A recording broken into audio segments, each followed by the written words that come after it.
Ay kanım kana, adına bir takıda, adına eskanı, bir takıda.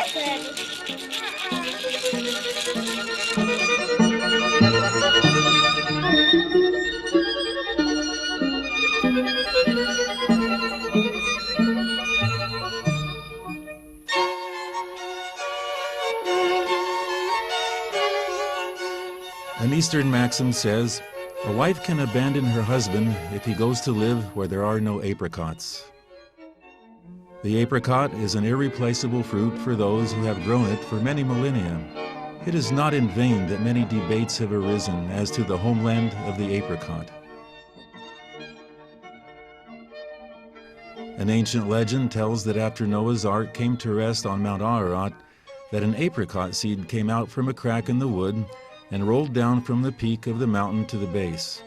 Here, on the plains of Ararat, first it germinated, then it bloomed and gave fruit. For this reason, the apricot tree is one of the first of fruit-bearing trees that blooms and gives sweet-tasting fruit.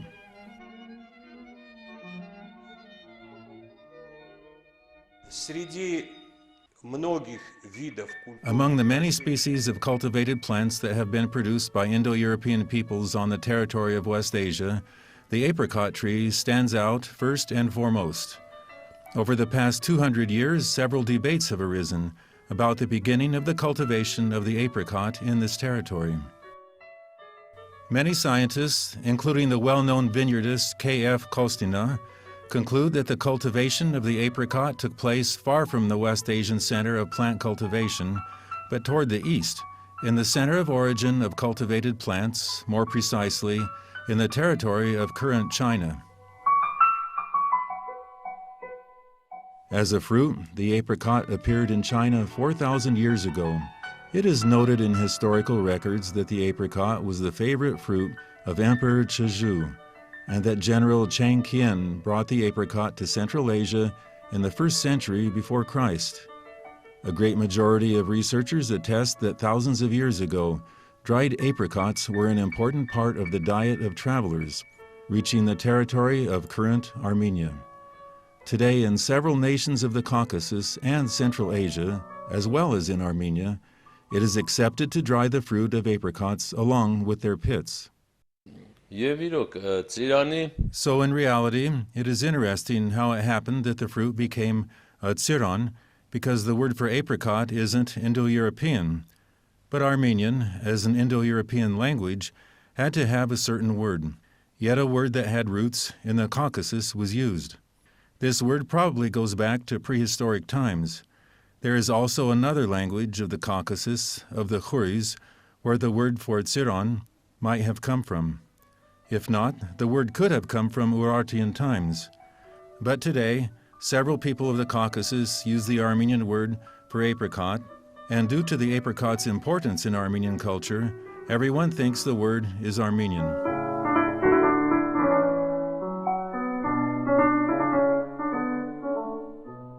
But there are also certain facts stating that the area where apricots are grown was much larger than it is now, which is either due to climatic conditions or the indifference of man.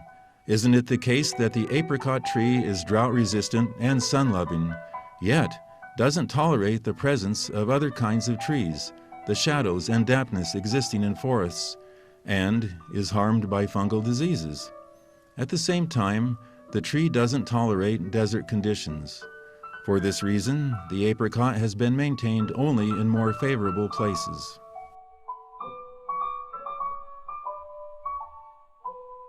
The fact is that the cultivation of plants has been going on for many centuries, I would say even thousands of years, done over the course of several generations of a nation. And it has become clear, of the 12 centers of plant cultivation, the one with the utmost contribution is the East Asian Center of Plant Cultivation, this area stretching from the Arab countries to Iran. On the planet Earth, 60% of cultivated plants originated in the Asian region of plant cultivation. It is possible to say that the ethnic group that occupied this territory over the last 40,000 years, was able to develop a large amount of cultivated plants, which until now occupy an important place in the national economy of almost the entire world. We are deeply persuaded that this diversity of cultivated plants was created by one ethnic group, which were the ancestors of the Indo-European peoples.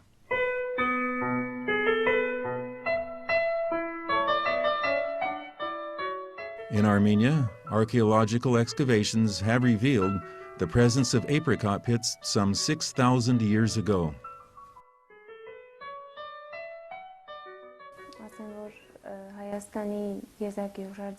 I'll say that the apricot pits found near Armenia are from different varieties, considering the outer appearance of the pits, but there are pits quite similar to wild apricot varieties. We suppose that the apricots found in Armenia are also wild, but of those wild varieties, there are apricot pits that are cultivated.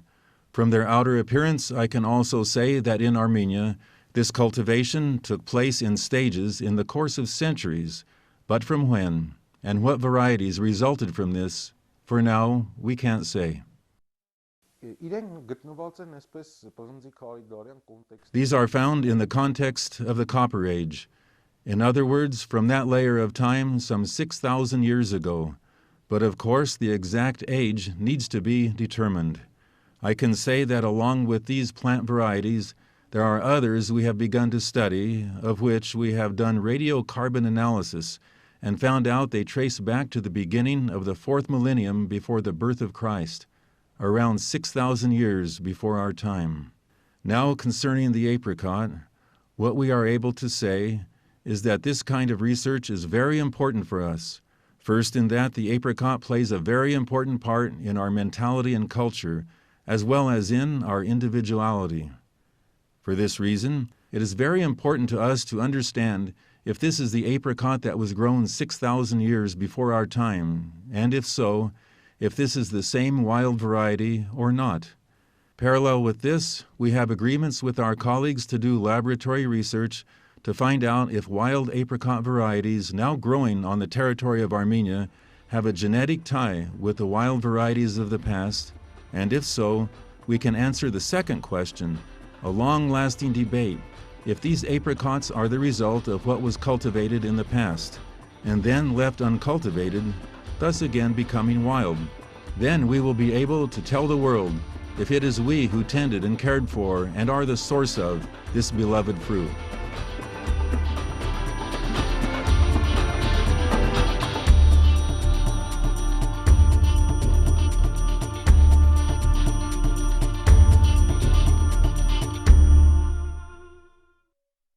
In the 4th century BC, Alexander the Macedonian, returning to Greece from one of his campaigns, brought samples of a fruit from Armenia, naming it Armenian apple, or Malus armenica.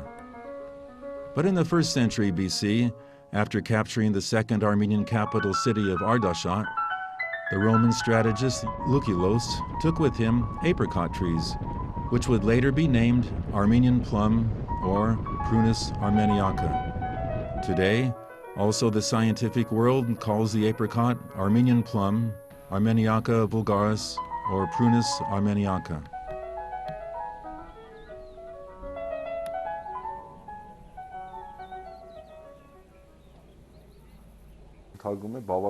As agriculture was at a highly organized stage, such must have been the level of the people of the time, who had to possess the idea of how to irrigate, prune, harvest, and all the rest. The people had to be, at the least, at this level. In the 4th century BC, in Armenia as well as in the entire area surrounding it, the culture of the masses was rapidly advancing, with our people and culture an indivisible part of this process. In other words, we should clarify, to bluntly put it, if this is our historical memory, that we associate ourselves to this extent to the apricot, or if it comes from more ancient times, happenings that took place that we love to talk about. And perhaps it isn't important which is the homeland of the apricot. The apricot is strongly connected with the culture and traditions of the Armenians. There are many artistic creations in different spheres dedicated to the apricot in literature, music, and the fine arts. Ամենակարևոր փոփոխությունը, որ ծիրանը պարտադրեց մեր մշակույթին, The most important change which the apricot forced our people was to put the native word tsiran into use. How was the word put into use? In reality, in Armenian, the word apricot, tsiran, means purple-hued, bright purple, and the imperial purple, which was royal clothing. And you know that the apricot color and all these expressions are understood today as becoming one and the same as the fruit. But in reality, before the fruit existed, we had the apricot color, which means blue, sky-colored, and royal blue, which was the royal dress. Also the apricot flower and sea, which were sky-colored blue, as was apricot smoke, which was also blue. The rainbow was called apricot belt. There is also the word tsir, which means a common arc, and when associated with the sky, it becomes the Milky Way. From the root word tsir comes the word tsiran, or apricot. But with the influence of the culture of those working the land, the production of apricots captured such a high place in our lives that all of the previous expressions ended up coming from this word. Labored the sky, labored the earth. In between the two, the coral red sea labored in mirth, and the red bamboo too.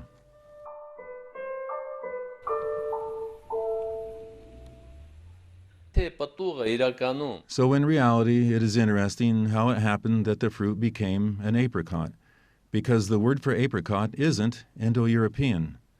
But Armenian, as an Indo-European language, had to have a certain word. Yet a word that had roots in the Caucasus was used. This word probably goes back to prehistoric times.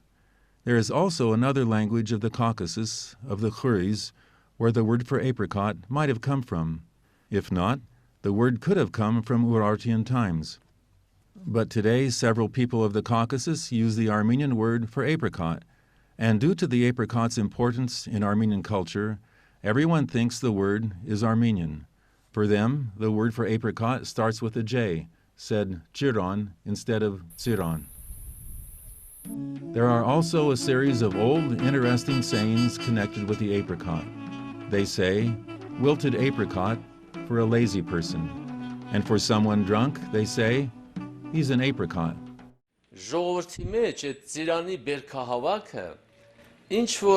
The harvesting of apricots is slowly turning into a ceremony, a ritual. For example, from place to place, the communities in different regions, in different altitudes, look and see whose apricots are ready to harvest, and then begin the process of shaking the trees and gathering fruit. In this way, organizing to help each other communally. Then, this same group of people goes to another, higher elevation, where the apricots are ripening, and helps there. But if all this work is going on at the same time, day and night, trying to get this work done, that scene becomes very interesting, as people have the natural desire for their apricots to get ripe first. This is helpful because if the harvesting process is ongoing, there will be plenty of people to help. But if the apricots are ripe all the same time, everybody will get busy with their own crop, and helpers will be few, not to mention there are obvious market benefits if the fruit is ripe early. You know, in the apricot culture here, an insect named bezez has come into being, and which helps the apricot to ripen. I don't even know what name biologists might have for the bezez, but we all know it by the name tsiran hasug, which means helping the apricot ripen. We know this ripening season is when the tsogol has to fill with water. You see, we have a name for an unripe apricot, tsogol. We have separate names for each stage of the apricot's ripening process. So we see that when the tsogol is ripening, that the tsiran hasug appears on the scene. It is interesting that the essence of the word, tsiran hasug, bezez, means the insect that appears on the scene when the apricots are ripening. Therefore, the name of the insect is connected with the apricot. But the word, tsiran hasug, has a reflective influence and plays a definite part in our culture. The influence is this. If we say Tsiron Hasuk, or helping the apricot to ripen, the people understand that the insect actually helps the apricot to ripen, and small ceremonies have arisen from this belief. They gather the small insects in their hands and set them free amongst the trees, scattering them everywhere, so that the Tsiron Hasug will help the apricots ripen faster. This has ceremonial roots, as it would be difficult for that kind of game to arise on its own. What is the ceremonial meaning? Just gathering them and letting them go in the trees? No, because later the insects will just fly away. Now, they tie a string to the insect and wave it around, giving it to the children so they wave it by their tree. This will further help the apricots to ripen early.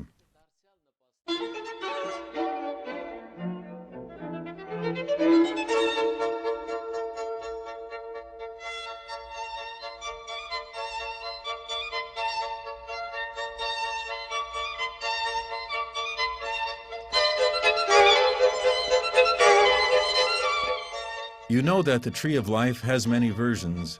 As the season, when the apricot blossoms, it is like a new bride. Is it not true that the bride is fruitful just like the tree, with white clothes, decorated with flowers, as in the throes of labor?